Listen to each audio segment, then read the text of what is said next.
توازن د اقتصادي خراب توازن دی دا افغانستان ډیر وخت ضرورت لري دا توازنونه د ټولو ملکونو سره باید موږ سم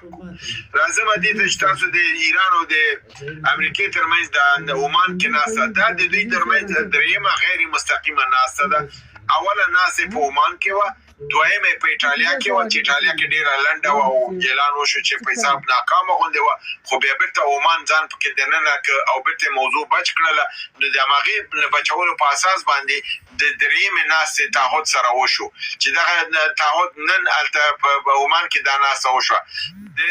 تفصیلات د موضوع لا تر اوسه واضح راغلي نه دي خو یو شی نه چې ټرمپ کله خبرې وکړې ټرمپ ویل چې زموږ خبرې ښې روانې دي او زه د ناستې نه خوشحاله یم او مثبت خواته روانې دي دنه معلومیږي چې دا ناسته کې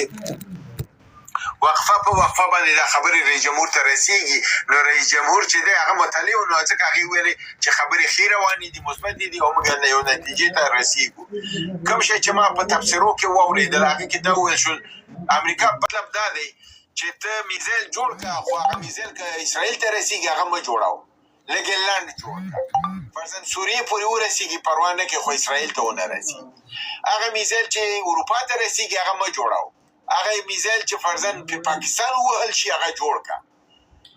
داسې یو شی دی نو دا رینج باندې خبره روان ده موږ 3 نوع میزایل لرو شارټ رینج دی میډیم رینج دی او لانګ رینج او بالستیک دی بالستیک هغه دی چې 15000 کیلومتره ځي شارټ رینج چې دی د 1500 نه تر 3500 د دې منځ کې دا میډل رینج دی شارټ رینج چې دی د 500 کیلومترو په دې ساحه کې دی نو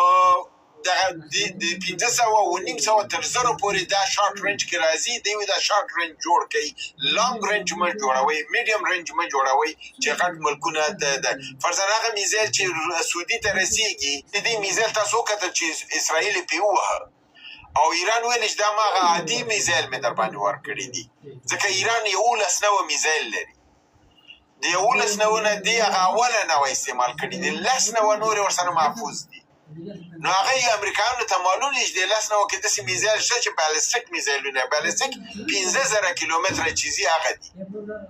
نو هغې لپاره اوس دوی دا خبرې روانې دي او وګورو چې ایران دې کې څومره مخکې ځي ځکه دې کې معامله کول په دې معنا ده چې خپل د امنیت په سر باندې معامله کول دي د اتوم په سر باندې خو معامله کېږي ځکه چې ایرانیان په خپله د مذهبي نقطې نظر نه خمیني چې فتوا ورکړې وه دوی دغه نه غواړي دوی اتوم نه غواړي چې جوړ کړي ځکه دوی وایي دا د بشریت د قتل لپاره دی او دا حرام دی مګر دوی ویلي دي چې کله ضرورت شو نو موږ به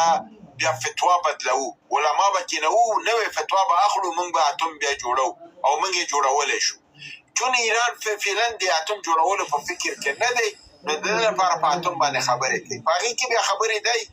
چې 15% ته یورانیم چې غني کې ته برق جوړولی شي دغه کومه معاهده چې په 2015 کې د اوباما او د ایران ترمنځ شوې وه په هغې کې 3.8% ایران ته اجازه ورکړل شوې ته یورانیم جوړ کړه چې ته برق استفاده وکړي اوس دې ځینې کې ټرمپ ورته وایي چې نه ته دا 3.8% دا هم نشي جوړولی دا به نه جوړوي او دا په خپله د نړیوال قوانینو خلاف دی د نړیوالو قوانینو کې د انرژي انټرنیشنل اټومیک انرژي ایجنسي چې د نړیوال اتوم قدرت کنټرول اداره ده دوی چې د برق جوړولو لپاره تر 15% او تر 10% اجازه ورکوي ځکه تر 10% چې ته جوړوې بم نه جوړېږي کله چې د 80% نه بره ځي بیا بم جوړېږي نو ایران خو 15% جوړوي امریکا اوس ورته وایي چې ته دا 15% هم مه جوړوه یعنې د معنا دا ده چې ته دغه اتومي ګلم د ټول کا چې دې کې ایران تر کوم حده تللی شي په دې والله عالم تېر ځل یې دومره و چې د برق اجازه یې ورکړې وه نو به نه پوهېږو چې دا به وروسته معلوم چې دوی د برق اجازه څومره ورکوي د میزایلونو اجازه تر کوم حده ورکوي د ده په مقابل کې ایران څه غواړي تېر ځل ایران دې کې هغه 120 میلیارده چې هلته منجمدې وې هغې غوښتې وې د دې په حساب د نړیوال بندیزونو لرې کول یې پکې غوښتي وو دغه د ډیپلوماتیکو اړیکو رغول د نړۍ سره دی ترې نه غوښتي وو او دا ټول اوباما ورسره منلي ویلو چې ایران که خپل قدم په قدم عمل وکړ او انټرنیشنل اټومیک انرژي ایجنسی چې ده هغې دا کنفرم کړله تصدیق کړه تایید کړه چې ایران موږ سره همکاري کوي نو موږ به دا قدم په قدم لرې کوو او تاسو ته معلومه ده چې دا شپږ څلوېښت کالو نه د 120 میلیارده چې هلته وي دا اوس په 180 میلیاردو بدلې شوي دي او دا ډېره لویه پیسه ده ایران په دې باندې په خپو ودرېدی شي یو ځلې او تېر ځل چې اوباما اجازه ورکړله امریکا ورته وویل چې موږ پیسې ټولې نشو درکولی ته په دې کې یو څه شی فرمایش ورکړه نو ایرانیانو په حدود 150 تیارې ځکه د ایران تیارې شپږ څلوېښت کالو کې دغه شوي دي زړې شوي دي او نوې تیارې نه دي اخیستې نو ایران کوشش وکړه چې د دغې 180 میلیاردو کې حداقل 150 تیارې واخلي چې دې کې د ایربس د دغې د امریکا د دې نه دا تیارې غټ مسافر بردار خو هغه لا کار یې سر ته نه ورسېدلی چې ټرمپ 2014 کې ټرمپ کامیاب شو او په 2018 کې ټرمپ دا قرارداد خنثی کړ کله چې دی خنثی کړ منسوخ یې کړ نو هغه آرډر هم بیرته بند شو هغه پیسې هم بندې شولې دا شو که تاسو ته معلوم وي د جوی بایډن په دې اواخرو کې 140 میلیارده دغې ته ایران ته ورکړ شولې هغه په دغې په یو موضوع کې دوی سره معامله وکړله دوی بیا ساوت افریقا ته د 40 میلیارده ورکړلې هغه به ایران ته منتقل شو هغه ایران نقد واخیستل دغه د جوی بایډن په اواخرو کې وشول نورې پیسې ټوله په هلته پرته ده تیارې په کار لري جنګي تیارې په کار لري چون ایران اجازه نه لري هېڅ مملکت ورباندې دا شی نه خرڅوي خپله تیارې جوړوي او دا کې خو د پرزاجاتو د مشکلاتو سره مخ دی بله معلومات ډېره زیاته مننه چې د موضوع څخه ونو ډېره یو مهمه موضوع باید بحث پرې سوی وی او د څوک چې موږ څاري د معلومات ترلاسه سوي وی نو بل ورور د کمنټ لاندې سوال کوي وایي که چېرته پاکستان تجزیه کېږي بلوچستان به جلا هېواد وي که د افغانستان الحق کېږي ګورئ اصلي تیوري دا ده چې دا د افغانستان خاوره د افغانستان سره به ملحق کېږي په 1985 کې چې امریکایانو په دې لیکلي چې پاکستان به تجزیه کېږي په هغه وخت کې دا لیکلي وو چې دا د دوه خاورې پښتونستان او بلوچستان دا د افغانستان خاورې دا به افغانستان سره په 2000 کال کې چې کله مخکې د په افغانستان حمله وکړي په امریکن ژورنال کې کوم مضمون چې راغی ولیکل شو په هغې کې دا بالکل لیکل شوي وو چې دا د پاکستان به تجزیه کېږي او دا خاوره به افغانستان سره ملحق کېږي یعنی دا نظر مکمل دا دی چې د افغانستان سره وي داسې تاسو ووایم چې داسې کال نه لږ وخت کېږي د امریکایانو نظر لږ بدل شوی دی امریکایان دا وایي چې ښه ته اوس خو تجزیه خو کېږي پاکستان خو د منځه ځي ولې بلوچستان او پښتونستان یو لوی پښتونستان جوړ نه کړو او دلته موږ په خپله میشتو لکه مخکې مې تاسو ویلې چې هلته په غزه کې غواړي په خپله اوسي غواړي چې دلته په خپله اوسي او په دغې باندې خبرې روانې نو زمونږ د خوا نه نظر چې ته کوم یو تللی دی کوم دوستان چې په امریکې کې د سنا سره او د کانګرس سره په تماس کې دي ما خپله چې خپل نظر ورکړی ما دا ویلي دي چې د امریکایانو ته دوی ته دا وویل شي چې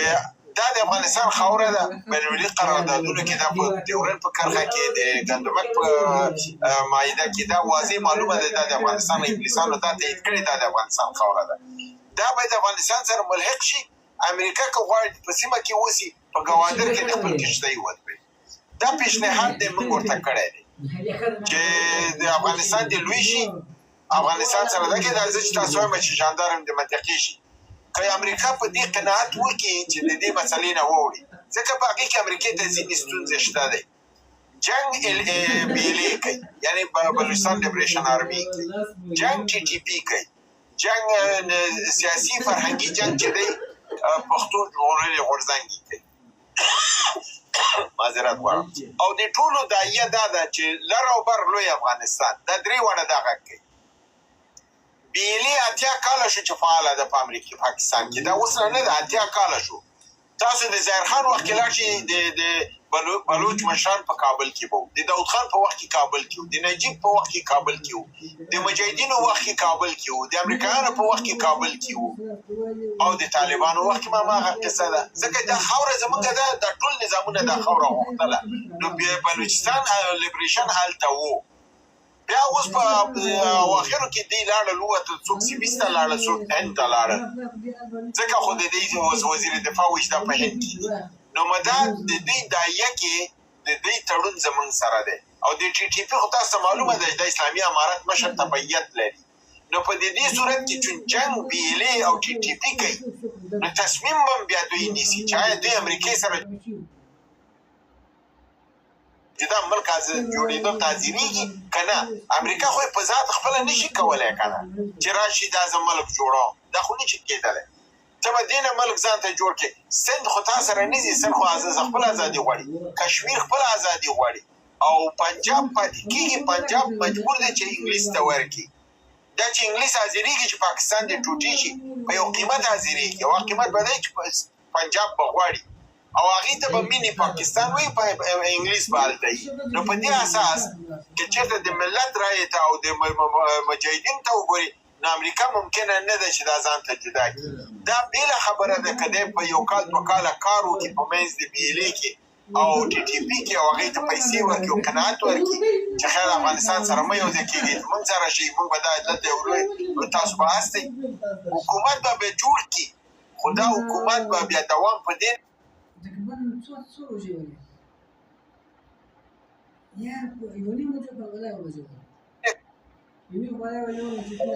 آوازم بیا ټیټ شو، آوازم نه راځي. اوس راځي. مایک ستونزه ده. او مایک ستونزه ده، دا شرار یم د مایک دی. کوم څه به هڅه وکړم چې فرانسوي او مایک د ټول لپاره وصل کړم، نن د مایک نه ده وصل کړی. صحیح ده، خیر ده، نن به د اوله ورځ د دې کې ستونزې وي او ډېره زحمه د دوستانو څخه بیا د اواز شاته لاړ. مخې ته چې راځي اواز یې سمیږي، شاته ځي